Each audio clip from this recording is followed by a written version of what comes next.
On today's episode of the Keeg, we talk about the new Cloak and Dagger TV show. We also do trailer talk for a bunch of new trailers that came out. Are they smash hits or trash hits? I got one for you guys. Comic books. Smash hits. Smash hit. What about comic book movies? Smash hits. What about DC Universe movies that aren't Wonder Woman? Sorry, buddy. You'll be alright.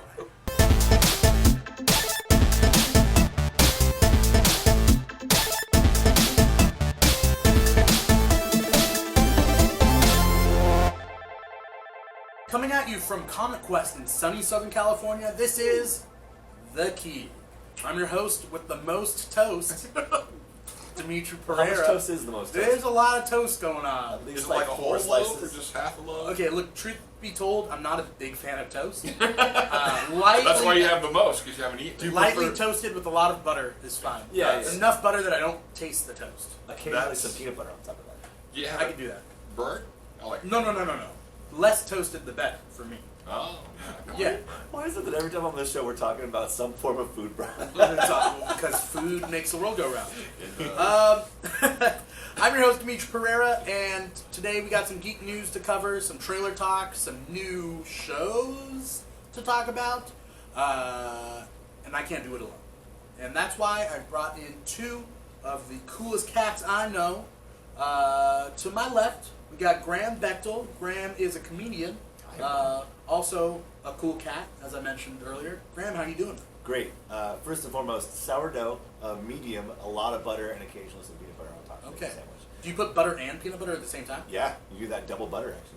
Double butter action. Yeah. I'm doing really well. Thank you for having me here. This Yeah. is a lot of fun. Yeah. I know it's the morning, but thanks for making it. It's all good, man. You know? To the left of Graham, we got Steve Biggs. Steve is an adjunct professor at Fullerton College and Chaffey College in Southern California, which is where we are right now. Steve, how you doing? I'm good. I'm operating on about 2 hours of sleep, but that's okay. What were you doing last night, Steve? You dog, you dog. Oh, if only it were that cool. No, I just, for whatever reason, I couldn't get to sleep last night, but I about a week ago, I gave myself an early birthday present. You dog, you. Again, if only it were that cool. It's the deluxe bells and whistles slipcase edition of the 7th edition of Call of Cthulhu. So I've been kind of like, ooh, this is cool. Oh, they changed this dynamic. Ooh, what's this? So we might be dealing with some eldritch horror here in a pretty couple of weeks. Lovecraft. I apologize, Steve, for thinking that you could get laid after that. No, that's I think it's so funny that we're all geeks. Like anytime someone has like an interest outside of what we're all getting together for, it's like you're a weirdo. What a real you're a how dare you ostracize him. Yes. It's kind of what we do. You're a brony. Forget you. It's weird, but it's like, but let's read stories about men with underpants on the outside of their pants. But if you came like back, My Little Pony, was you know, fun. you're the weirdo. Let's talk about the recent superhero show that came out. Interestingly enough, to Freeform, which was ABC Family, Yes. which was Fox Family, which was Family Channel. Wait, was it Fox Family too? Yeah, it was Family Channel, then Fox Family, then ABC Family. Yeah. Now it's Freeform. Okay. And which is amazing because boy, did they drop a few of our lovely 4-letter Anglo-Saxonisms in that show. They so do. Yeah. In Cable. in Cloak and Dagger. Oh yeah. So we're gonna talk about Cloak and Dagger. Yeah, sorry. By the way, it's Cloak and Dagger. Yeah. It seemed like a Netflix show, and it was weird when I watched 2 episodes because the 2 episodes aired together. Watched 2 episodes, and then afterwards I'm upstairs in my room, and I'm like, I want to watch another episode, and I'm like, oh wait, no, it's not a Netflix show where you can binge it all. So, but I felt like I was falling behind because I wasn't keeping up. But they only released 2 episodes. It's not a Netflix show; it's a Freeform show. But I thought the pacing was kind of on par with that. Yeah. What do you guys think? Well, they clearly dropped a lot of money on this show. That's one thing I can tell right off the bat. The first thing I noticed, and it's the first thing that you notice when you watch the show, is that it's not set in New York, which is very rare for Marvel. If it's not like, you a place that's been invented like Wakanda. Yeah. It's set in New York, except this show is set very specifically in New Orleans. It's New Orleans. Yeah. And that's like kind of the heart of the show a little bit. The fact that these things happen with these characters in this place. It's like, okay, I get it. The other thing that I noticed a lot too is that I was really worried, by the way, because Freeform is the same network that produced shows like Kyle XY when it was like ABC Family. Yeah. And like the shows that are on that was from my recollection of that network. I hadn't watched anything from Freeform since they made the change. Yeah. But I was like, well, they're going to put this Marvel franchise, and I realized that it's kind of like a lower end Marvel franchise. It's not one of the big 3 or whatever. And it's about young adults. Yeah, but they didn't. It felt like the shows that you watch, like you said, on Netflix. It felt like the shows that you watch, even shows like, I think it's better than Legion, first of all. I think it's better than... I think Cloak and Dagger is better than Legion? From what I've seen of it, yeah. Oh, okay. I think it's also on par in terms of the size with like shows like Agents of S.H.I.E.L.D. and stuff like that. In that realm, it's not amazing by any stretch of the means, but it's not bad, and I think it is the best show that Freeform has put out. So, yeah, I'm wondering... Oh, okay. So, like, I'm wondering, like, who the villains are going to be in this Cloak and Dagger show. Whether they're going to do that. Because they've been doing very, very character-centric episodes that are really delving into how these characters are playing out, which is really cool. At some point, I do want the plot to start moving forward. Right. Which is the opposite of a lot of superhero stuff that used to be, is that it's very plot and not enough character. Now it's a lot of character, which is very Netflix, oriented. I kind of feel like they may start to invent some new villains because I think, and you can correct me if you're more versed in this, but I believe that they're part of the Spider-Man universe, right? See, I'm not a Marvel guy. Well, So they started off in Spider-Man comics. I know that much. So they can't use the Sony characters. Exactly, that's what I'm saying. So if you can't use those characters, the other ones are kind of tied up with other things. Maybe bring in like a random one that hasn't been pulled in to deep, or you can just go full hog, and just invent a bunch of new ones, and then those become canon.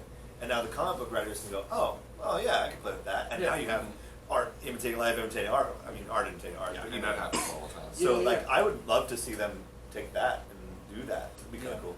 If they can pull off creating the original characters, because I don't like it when Arrow does it. Arrow does not create good original characters, other than John Diggle. Yeah, He's my favorite. Yeah, Diggle's good. Other than that, but the villains they've created were like, who cared about Tobias, whatever his name is? He dies in the early Prometheus season. You know what I'm talking about? Yeah. It's Tyrese from Walking Dead. Oh, right. It's Tobias Church. And he dies, and it's like, what? Okay. Yeah. He was not none of. Yeah. Anyway, Cloak and Dagger though, I have hopes for it. Roxxon though, by the way. What's that? Roxxon? The Roxxon Corporation. Roxxon Corporation. They haven't been seen since Agent Carter season 2. Okay. And the Dark First Dimension is in Agent Carter season 2, which people say is tied in with Cloak. And so this technically is closer to Agent Carter than it is to anything else. Yeah. And that's the thing. We don't know what the secret project was that went horribly wrong. We don't know any of that stuff yet. That's kind of what I'm. The first episodes, like you say, I like the fact that it's more character driven, and that we're just getting these little morsels of what's the mystery here? Why is this happening? Blah blah blah. How can they use these powers? What sets them off? All that kind of stuff. It's very much a growing up analogy. It's like, what can I do? Kind of thing. Talking about all the movies that are going to be coming out. They've released a couple of really awesome, or not awesome, it's up to us to decide, trailers. So we're going to move on and finish this episode with what I like to call Trailer Talk. Well, actually, we were going to do like a little banjo music. Because we used to call it Trailer Trash, but then we realized that there's a lot of good trailers, so we don't necessarily need to trash them. Trailer Talk! And there's like some banjo that we'll probably play, whatever. Yeah. Out of all the instruments, you picked the jug band. Yeah. I could have done with the spoons too, Yeah. but maybe a washboard. It's all Zydeco, baby. For some reason, I'm thinking about upright bass. Yeah. Do they have upright? It's a stick with a string with the into bucket. a metal top. Oh, that's what it is. Yeah. So with Trailer Talk, what we have is we're going to talk about the recent trailers that came out, and we're going to vote on whether the trailer was a smash hit or trash shit. And we have our voting apparatus with us, so we'll take them out in a little bit when we vote on our first thing, and we'll show you what our votes are. Big to show that to you. So, one of the trailers that came out recently was Wreck-It Ralph 2, Ralph Breaks the Internet, the recent trailer. Because there was a teaser trailer that kind of, talked about it. But the recent one that showed everything from Marvel, it shows Iron Man, it shows Pixar, it shows the Disney princesses, has a big joke with that. Snapchat. What'd you guys think about the trailer? In general, I liked it, but my big takeaway was, oh my God, look at all this product placement. Yeah. I mean, it's just like, besides all the, the stuff that you would expect, all the Disney stuff, there's like IMDb, there's like just every internet thing you could possibly think of is in that thing. But it didn't really, make me want to see it more. Yeah. It was like Wreck-It Ralph 2 was already on my radar, and the trailer just, I was like, yeah, okay. Yeah. Wreck-It Ralph 2, the trailer, the first movie came out of nowhere, right? Yeah. And, nobody knew what that movie was, and they dipped their toe a little bit in properties that weren't theirs. Like they had all the villains. Like, I'm not a bad guy, even though I'm a bad guy. I'm Zangief. Yeah. So they're like, oh, that worked. Let's triple down on this, and that's exactly what they're doing in this, because everywhere you look, like you said, is just stuff that they don't own everywhere, and they're my sonic screwdriver. Oh no! Oh no! Just all over the place, and you know what? I think it works. Yeah. I'm on board. I'm signing in. Yeah. I'm logging into the internet so that Ralph can break it. How do you actually explain and make fun of the internet in a family-friendly way? You can't, I don't think. You can do a couple of things, but I hope, and this would be weird, but it would make sense and it wouldn't be offensive. It's there's all this stuff that they talk about, the Snapchat and the Facebook and whatever, but they're like, well, what's that shadowy area over there? Though where the light does not touch, and make a Lion King reference to the dark part of the internet where you don't want to go. Right. And I think that would work with the Disney brand and still be okay, kids, there's places you shouldn't go. Right. Yeah. And I think you could do that and not be offensive. And I think it's a missed opportunity if they don't make a Lion King joke about the Shadowland or whatever. Yeah. You must never go there. So for Wreck-It Ralph 2, let's take our vote. Do you guys think it's going to be a smash hit or a trash hit? Yeah, it's. Can we see all that? Yeah. All right. Got my Hulk smash. Yeah. Yeah, Superman. This is Smash Brothers. That's Smash Brothers. I try to. It's really hard to draw a circle without drawing a circle. So take it easy on me. That's a damn Wreck-It Ralph good 2. fist. That's Pretty a much, really good Superman, 3-0. Smash it. Trash shit. Now, in 10 years. We'll see. But for right now, I'm going to enjoy it. All right. I think it's going to be fun. Snapchat's treatment of Rihanna. Trash shit. So, next trailer we got to go over. Lego Movie 2, the second part. I like where they're going with this, but, I wondered what they would be doing. And keep in mind, Phil Lord and Chris Miller did 21 Jump Street and the sequel, which was the best sequel you could do because the 22 Jump Street, because it was so meta. If you guys saw that movie, yes. There's two reasons why I like this movie, and I'm going to jump on you. Yeah, go ahead. Because you're. First things first, they're letting Chris Pratt be Chris Pratt. Yeah. You can see it straight up from the trailer. You know what's happening. Yeah. Chris Pratt is they're letting him kind of run wild. You can tell he's improvising lines, which is what he was so good at Parks and Rec. Mm-hmm. They're letting him be him. So that's great. The other thing, too, is they're addressing the major problem with the first movie straight up in the second. Which is? Which was the fact that they basically Mary sued Lucy, the Trinity girl. The first movie, they basically said, this person's doing all the work, the female, but the male is the protagonist, and so he wins the day. Yeah. They straight up called that out hard in the trailer. They're like, oh, by the way, we realize the fact that your character should have been way more popular, way more important in this movie, but And so I like that they're addressing it. I like that they're not shying around it, and they're going straight at that, which is perfect for this time. So those two things alone, and also the fact that it's the Lego movie, it's going to be hilarious. Yeah. I'm on board. I thought it was, kind of a fun idea that they're going with sort of a post-apocalyptic Lego I like thing. that. Not everything is awesome. Yeah. Well, it's funny because it's after the little sister ruined all the Legos, right? Yeah. That's kind of what the premise is. Yeah. After the little sister came in, ruined all the Legos, and time has passed, there's just rubble, right? But he's still playing with the Legos. Well, let's vote. So I'm just gonna go smash hit all the way. I'm on it. All the way I'm on board. over. Smash it just because I like the trailer. It shows the premise of it. It has interested me. Either way, I'm going to see it opening night. But I'm in love with this premise of Taco Tuesday. And like I think time has passed so that little girl has grown up to do the other Lego figurines. Yeah. The girl Legos, which I don't like personally, the idea behind girl Legos. But they have those like, you know what I'm talking about? But I think they're going to address that. Yeah. I think that's part of the plot of the Yeah. movie. So I'm going smash hit either way. I think the trailer was awesome. Everything is awesome. Yeah. What's next? Next one, Spider-Man Into the Spider-Verse. The animation style looks crazy, and there was moments in the trailer that really hit for me. Just like his dad and the interplay between. I think it's going to be a really good character piece with Miles. Yes. As opposed to just this Spider-Man schlogfest where it's just like, oh, they just do all this random stuff. Yeah. But him and his family, and his dad's not a cop in the comics, and he doesn't look like that. But like, I don't know. What'd you guys think? Yeah. I love the. Just make sure that this is the one where at the end of the trailer he's going, "Say you love me."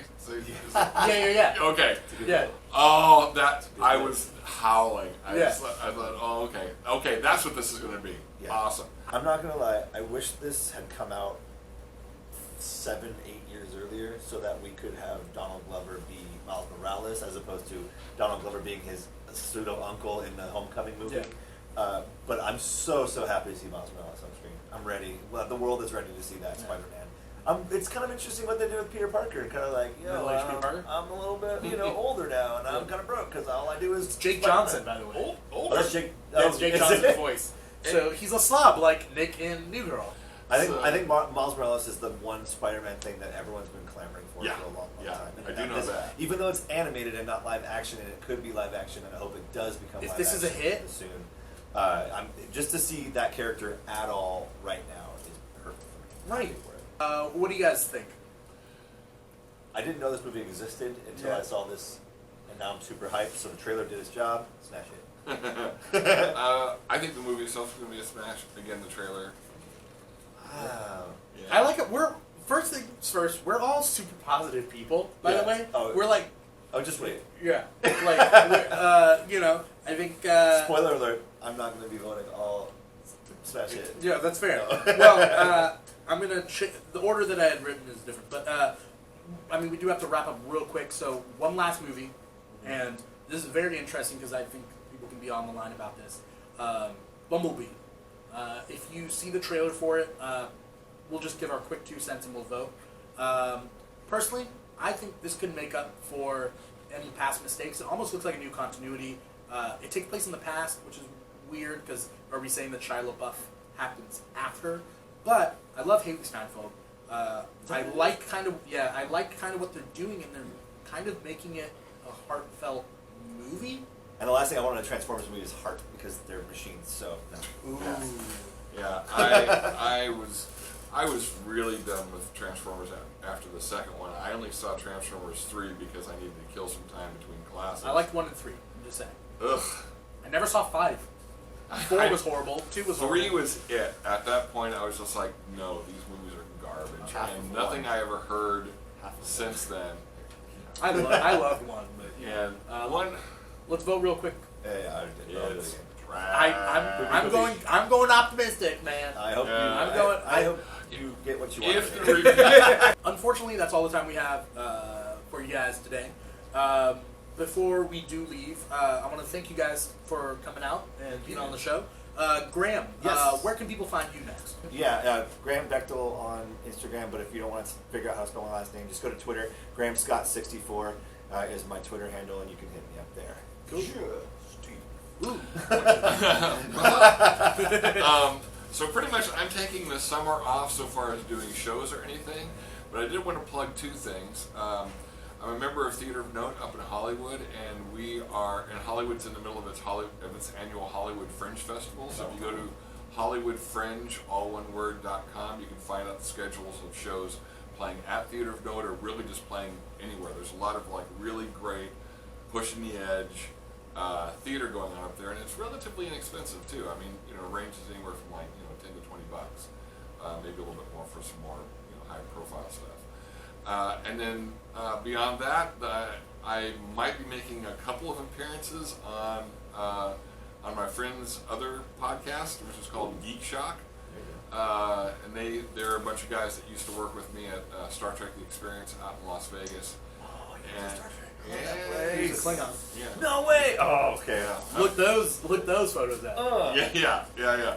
So, Get those so I'll probably be war doing those. quotations. I might be doing one this month, like their next one. It kind of depends on if my summer school class actually goes at Fullerton College. If it doesn't, I might do this next week's show there. If I do have a class, then I won't. So the next show I'll be on with them will be like the first show they do in August. So, but they're really fun. They're cool guys. They make stupid jokes. They Sound like people we know. Yeah. It's another really fun Cheese and toast geek-oriented podcast. What about social media? Social media, you can find me kind of on Instagram, Big Show 58 on Instagram. I hardly ever post anything there, so yeah. So That's fair. But that's it. We film out of Comic Quest in Lake Forest, California, Southern California, Orange County, Southern Orange County to be specific. Comic Quest is a really amazing. Yeah, did I say Lake Forest? I don't know. But I did. just Yeah, it's Lake in Lake Forest. And Comic Quest is really an amazing shop. A lot of merchandise here, a lot of comics here. They got a game room. So come on to Comic Quest. They've been amazing to us, and they're an amazing place regardless. I'd be plugging them regardless of whether they let us film here. No, super nice. So it's awesome. Good pop selection as well. Yeah. Oh yeah. Some of these Although pops this here. is mine, but this is from Yeah. So next time on the Keeg, we're going to be talking about Incredibles 2, and we're going to be having again some guests to come talk about it. So feel free to tune in for next episode. Please feel free to like, comment, subscribe to us on our social media. We're on Facebook at facebook.com/thekeeg. We also have an Instagram and a Twitter at the Keeg Show. Feel free if you want to ask us any questions. Hashtag Keeg Talk, Keeg Talk. Oh, thanks. You guys are so nice. You guys are so nice. If this shows at all, I think it's still on my face. So if you guys out there can't see, they're putting up the smash hit stuff. So Yeah, that's what we're in a smash wide hit shot. battles. So feel free hashtag Keeg Talk if you want to ask us any questions or talk to us. Feel free to ask it. Answer it on the show. If you're listening to us on our podcast, you're probably doing I'm that incredibly handsome and Oh yeah. I look We're all just three like very this. handsome people. If you're listening to us on our podcast, it's either on Apple Podcast or on SoundCloud, soundcloud.com/the Keeg Show. Or if you're watching us, you're watching the abridged live episode on YouTube at youtube.com/the Keeg. So there's a lot of ways you can digest this show, a lot of ways you can interact with us. So feel free, like, comment, subscribe, do all that stuff, and follow us. Trust me, it's worth it. We got a website coming out that's going to be coming out soon. Stay tuned. Once again, thank you guys for being on the show. I really appreciate it. You guys have some amazing taste in trailers. I mean, I'm the one who's optimistic about Bumblebee. you are the one. I am I'm the going to one. see it, but you're the one that One likes that we it. didn't talk about, let me just give it a real quick plug. We did talk about it before Yeah. the show. First Man, about the Apollo 11 flight. Oh yeah, That looks like it's going it to be looks fantastic. amazing. It's it's more of a nerd movie than a geek movie. So we don't talk about nerd. As long as it's not a Oh, dork. wow. Yeah, dork movie. We're gonna start a spin-off called The dork. the Crod. Crod. Yeah, God, wait. Yeah, the crowd. The Crod. I just realized that Keeg is geek backwards. Oh, What? right. All right. On that note, once again, I'm your host, Dimithri Perera. Graham does not know how to spell things backwards. No. And this has been The Keeg. Wakanda forever.